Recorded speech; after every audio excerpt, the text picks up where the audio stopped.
রামিসা আক্তারের গলা কাটা যে মাথা সেটা একটা বালতিতে পাওয়া গেছে, হাত বিচ্ছিন্ন প্রায়, এবং তার বাকি যে পার্টটা ইনজুর্ড অবস্থায়, মানে শরীরের বিভিন্ন ক্ষত বিক্ষত অবস্থায় তার বাকি মাথাবিহীন যে দেহটা এটা খাটের নিচে পাওয়া গিয়েছে।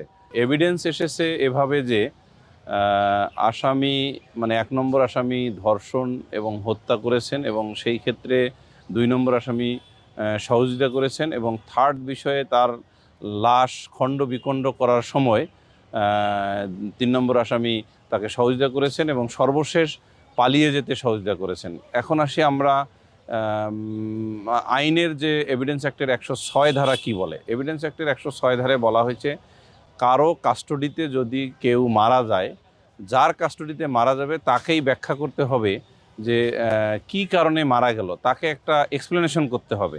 তো এখন এখানে দেখেন, হাজব্যান্ড এবং ওয়াইফ অর্থাৎ ১ নম্বর আসামি ও ২ নম্বর আসামি ওই ঘটনাস্থলের যে ফ্ল্যাট, সেই ফ্ল্যাটের লিলি হুইপ চিয়া মিস্টি glowing body wash, secret two ultimate glow. একটাই বসবাস করা রুম, একটাই কমন বাথরুম এবং অল্প একটু করিডোর ভিতরের, মানে লিভিং স্পেস যেটা। তাহলে সেই জায়গাতে যে কমন বাথরুম, যে কমন বেডরুম, যে কমন লিভিং স্পেস, সেই জায়গাতে কিন্তু এই ঘটনাটি ঘটে গেছে।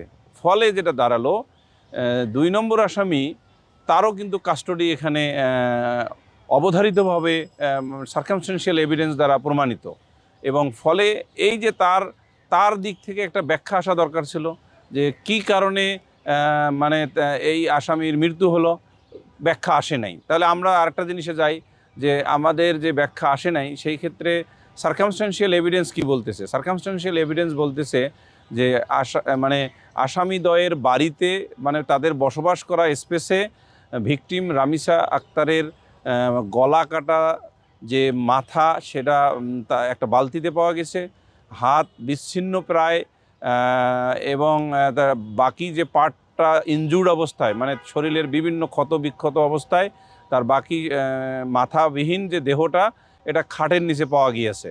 তাহলে স্বাভাবিকভাবে একটা প্রশ্ন আসে যে ১ নম্বর আসামি ও ২ নম্বর আসামির যে জায়গা, মানে বসবাসের জায়গা, তাদের যে কন্ট্রোল বা তাদের যে কাস্টডি, সেই কাস্টোডিয়ান জায়গায় কিন্তু ভিকটিম রামিসা আক্তারের ডেড বডি পাওয়া গেল।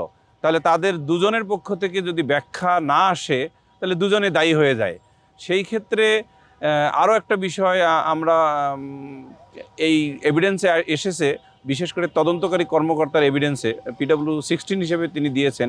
তিনি বলেছেন যে এই মামলাটির যে ভিকটিম রামিসা আক্তার যখন ধর্ষণ এবং হত্যা এবং তৎপরবর্তীতে তার যখন দেহ খণ্ড বিখণ্ড করা হয়েছিল, সেই সময় কিন্তু ভিকটিম ওখানে যে এই ঘটনাস্থলে ছিলেন এবং এই ৩টি অপরাধের কোনোটি প্রিভেনশনের জন্য তিনি জানালা দিয়ে অথবা দরজা খুলে চিৎকার দেননি, আশেপাশের লোকজনকে ডাকেনি। ফলে তার এক ধরনের একটা ওমিশন এসে গেছে।